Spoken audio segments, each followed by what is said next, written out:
What's up, YouTube? Today we're going to review the Artom DBS practice pad. If you look at my previous videos, you'll see I have reviewed their Moongel pad, and it's very similar on the top, but the difference is the back, you have a full second pad with a totally different rebound. Before we get into this, I'm sure you guys want to hear it, and then we're going to compare it versus some other practice pads I have kicking around as well.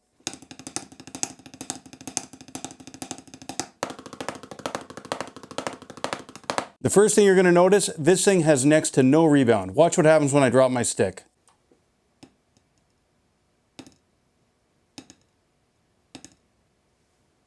When you want to play double strokes, this thing is going to make your forearms burn, working on your rudiments, singles, anything. If you're one of those guys that likes to do, buzz rolls with your pinkies out, watch what happens on this thing.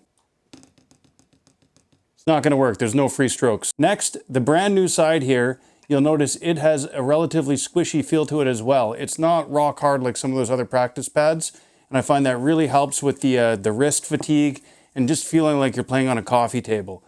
The rebound, I find, actually helps you practice catching the stick when it bounces up, which translates into faster speed. Working on my single strokes on this thing for a week, I felt a lot more consistent when I moved it to an actual drum set. Let's hear how this one sounds. I absolutely love playing on this thing, mainly because I don't get any pain in my joints, and it feels great. There's really no other way to describe it. I've played more on this thing than I've played on a practice pad in months. So next up, I have a condenser mic beside me and behind me. I'm not going to change any settings for this entire video, move them or anything.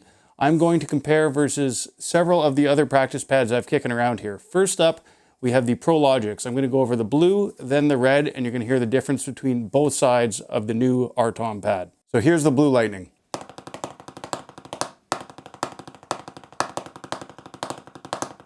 And now the new side. I find the Artom makes me work for the strokes a lot more, building my strength quite a bit more. It doesn't feel like there's as much free rebound. Now let's try the red. You'll see the volume difference is actually pretty obvious, especially on the red one there, that this is a very quiet pad. Just for another comparison, I also have the Blue Lightning on the full size here. Because it has the wood backing, you'll notice this one is quite a bit louder. It has a more distinct sound as well.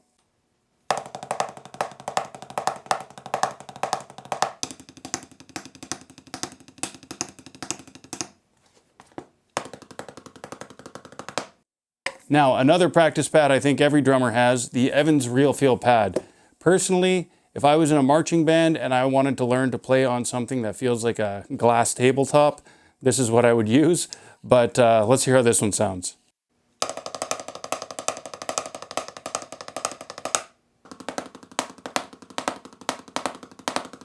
Last up, we have the Billy Hyde Natural Rebound Pad. There's nothing natural about the rebound on this thing, and you'll see in a second.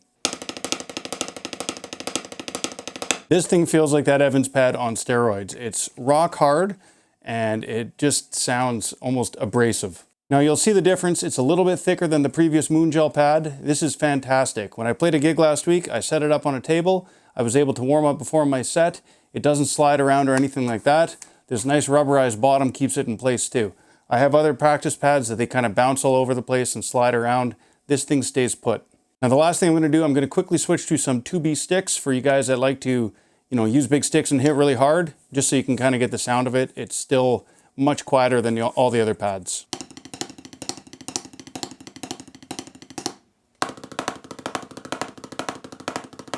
Here's one little tip. If you already have a practice pad, why you should have more than one.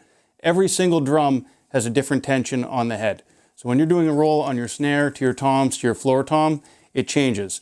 I like to practice with two pads at once. This thing sits right on top of this pad, and I'll just do inverted doubles for an example.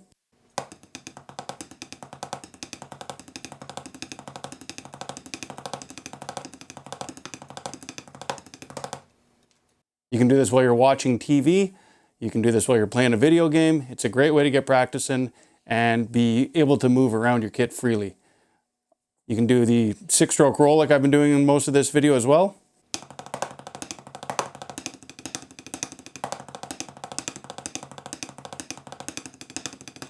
Overall, this practice pad is a 10 out of 10. I play it before every gig, fits in a backpack. Play it before my band gets here when I'm warming up or just when I'm sitting around watching TV.